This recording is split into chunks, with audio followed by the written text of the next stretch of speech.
You know what? It's a freaking start, my friends. I am super excited to get this going, and I just can't wait to where we go from here. Welcome in, love. This is FoodiBeauti.Chronicles, and my name is Dawn, and I'm so excited that you've stopped to say hello. We today are going to recap my first week as being an over 50 YouTuber. I want to talk a little bit about the things that I've learned, and we'll follow up with my stats for week 1. One of the things that I've learned is that you can totally just start with what you have. You don't need to go buy anything new. I have an iPhone. It's an iPhone 11 Pro Max, so it's what, like 5 years old at this point, and it seems to be producing okay enough videos to get started. And I really don't plan to go out and purchase a bunch of equipment. I want to do this in a fashion that is natural and organic and capturing everything that I want to capture, and I think this will serve me quite well. I do not have an outside mic or a wireless mic or anything.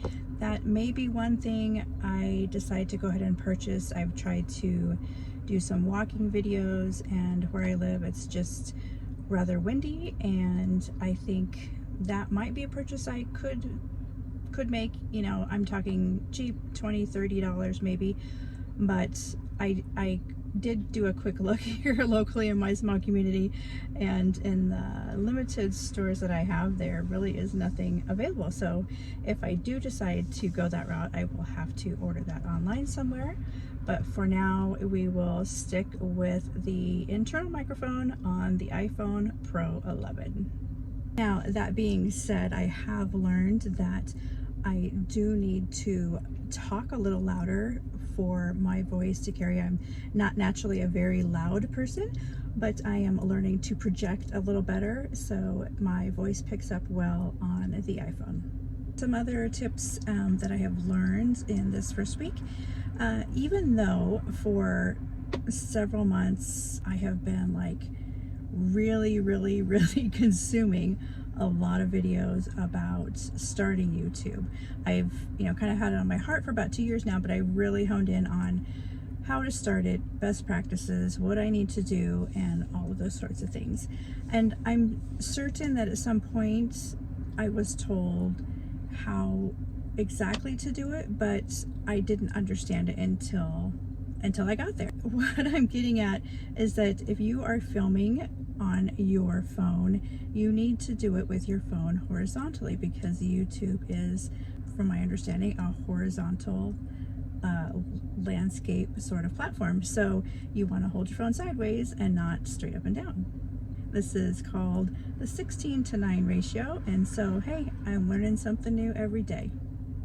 Actually, holding your phone in that horizontal manner will greatly help you when you get to the editing process, if you're doing any sort of editing.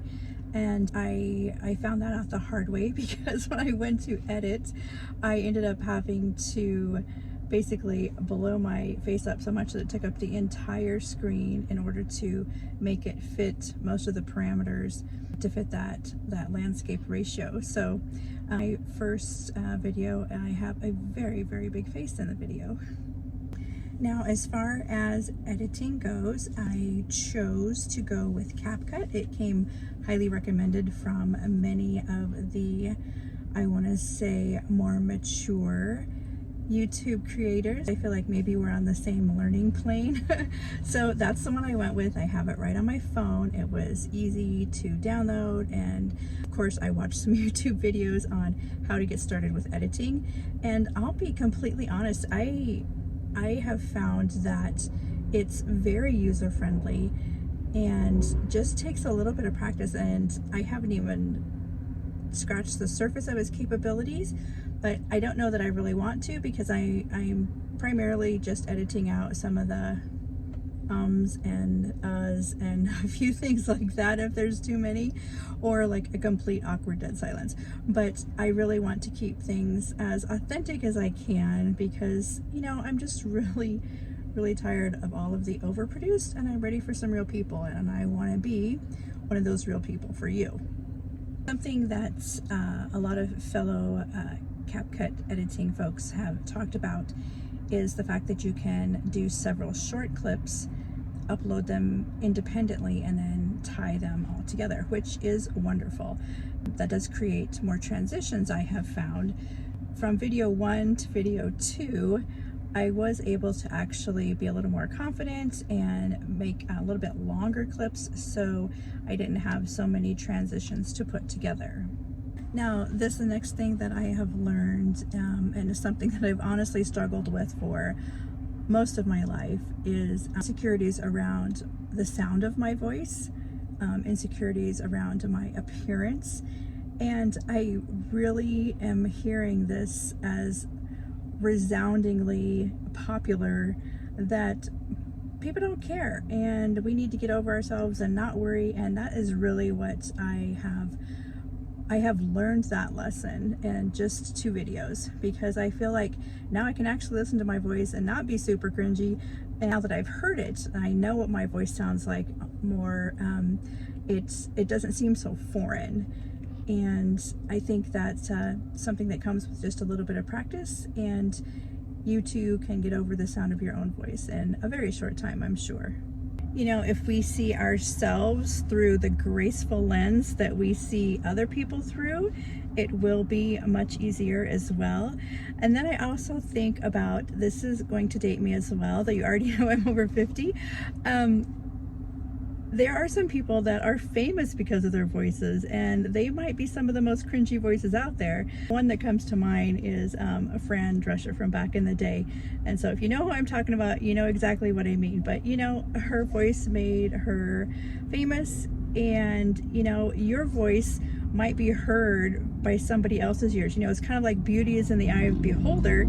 Your voice may just be that super soothing voice to somebody, or very comforting, or very sexy, or however it appears to somebody else's ears. You know, who are we to judge what our own voice sounds like?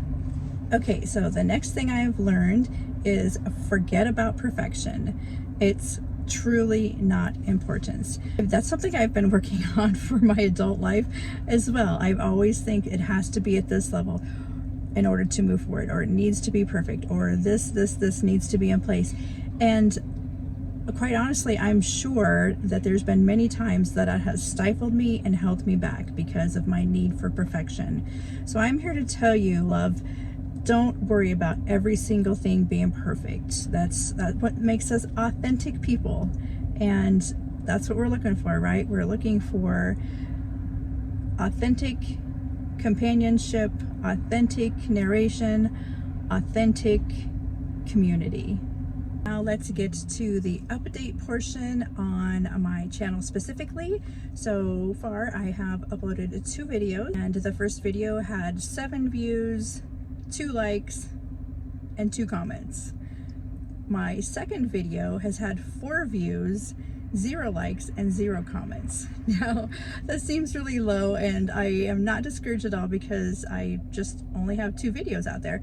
Total for the week is 1.1 watch hours. So you know what, it's a freaking start, my friends. I am super excited to get this going, and I just can't wait to where we go from here.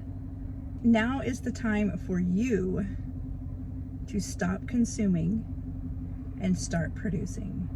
You know enough already to get started. Don't stay in the trap of you need to know more, or you need it to be perfect, or you need to have a better hair day. Just get started. Put that date on your calendar and push play on your phone and get the ball rolling. You will be so happy that you did. It's so exhilarating to learn something new and to complete it, and really we'll have the opportunity to continue to make everything better. Each and every week, or each and every video that you post, you have the opportunity to do just one thing better. And I think that is just so exciting. So join me, do this together. Now is the time to go out and do hard things. Until next time, love, let's savor the journey together. Bye now.